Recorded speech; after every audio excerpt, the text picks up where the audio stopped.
La joie est notre évasion hors du temps. La plénitude de l'amour du prochain, c'est simplement d'être capable de lui demander « Quel est ton tourment ?» Toute douleur qui ne détache pas est de la douleur perdue.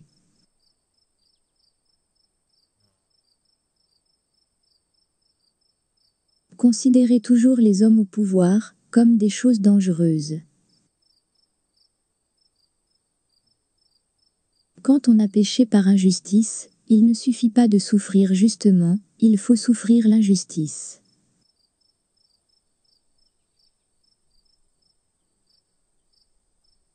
Peut-on dire que nous avons apporté la culture aux Arabes, eux qui ont conservé pour nous les traditions grecques pendant le Moyen Âge?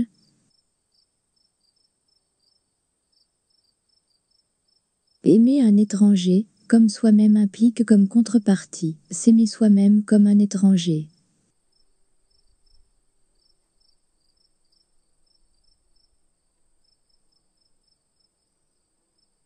Il n'y a ici-bas, à proprement parler, qu'une seule beauté, c'est la beauté du monde. Les autres beautés sont des reflets de celle-là, soit fidèles et pures, soit déformées et souillées, soit même diaboliquement perverties.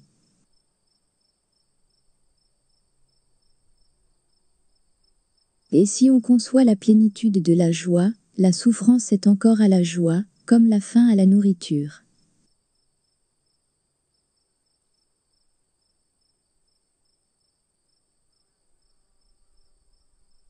Le présent, nous y sommes attachés.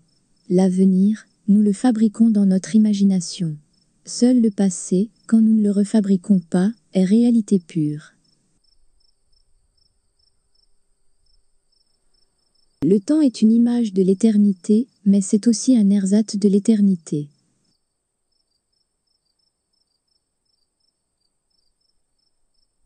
Toute forme de récompense constitue une dégradation d'énergie. Un esprit enfermé dans le langage est en prison.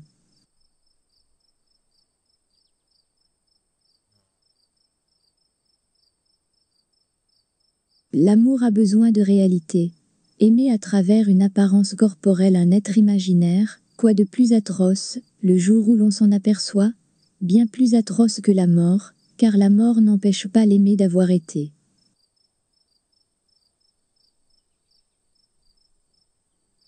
Devoir de comprendre et de peser le système de valeurs d'autrui avec le sien sur la même balance. Forger la balance.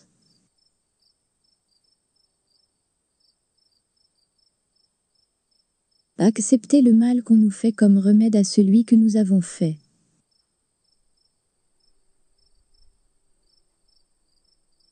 L'homme voudrait être égoïste et ne peut pas. C'est le caractère le plus frappant de sa misère et la source de sa grandeur.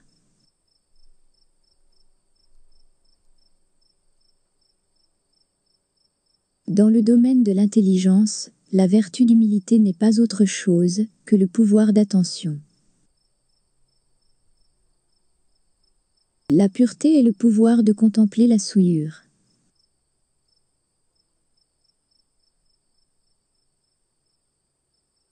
La vulnérabilité des choses précieuses est belle, parce que la vulnérabilité est une marque d'existence.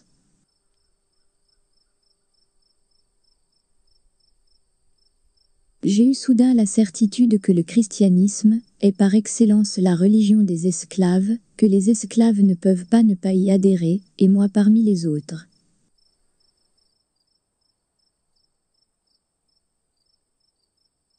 Nous ne possédons rien au monde, car le hasard peut tout nous ôter, sinon le pouvoir de dire je.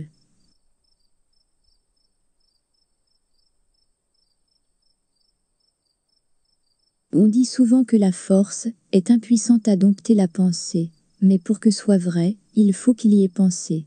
Là, où les opinions irraisonnées tiennent lieu d'idées, la force peut tout.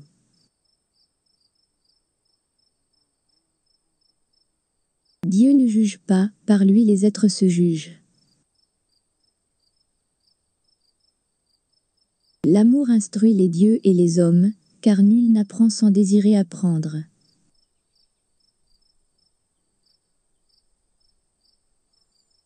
La science, aujourd'hui, cherchera une source d'inspiration au-dessus d'elle ou périra.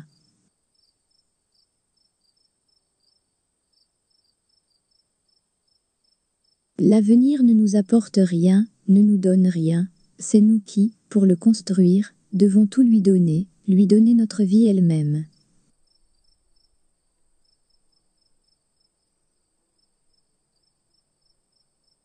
Ce monde est la porte d'entrée, c'est une barrière, et, en même temps, c'est le passage.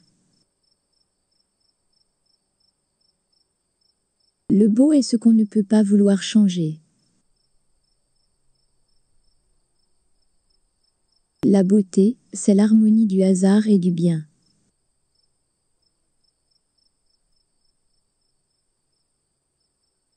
C'est parce que la beauté ne contient aucune fin, qu'elle constitue ici-bas l'unique finalité. Car ici-bas il n'y a pas du tout de fin. Toutes ces choses que nous prenons, pour des fins sont des moyens. C'est là une vérité évidente. L'argent est un moyen d'acheter, le pouvoir est un moyen de commander. Il en est ainsi, plus ou moins visiblement, de tout ce que nous nommons des biens.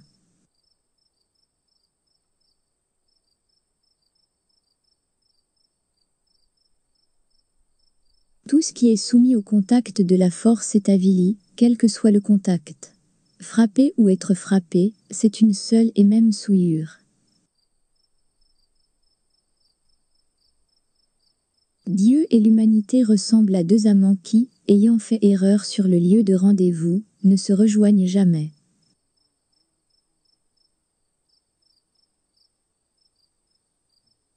Essayez de remédier aux fautes par l'attention, et non par la volonté. De même il faut aimer beaucoup la vie, pour aimer encore davantage la mort.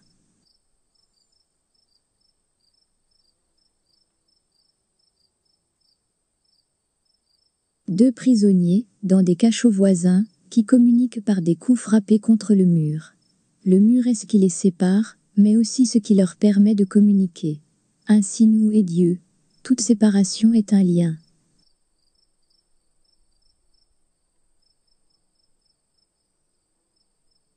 Une œuvre d'art a un auteur, et pourtant, quand elle est parfaite, elle a quelque chose d'essentiellement anonyme.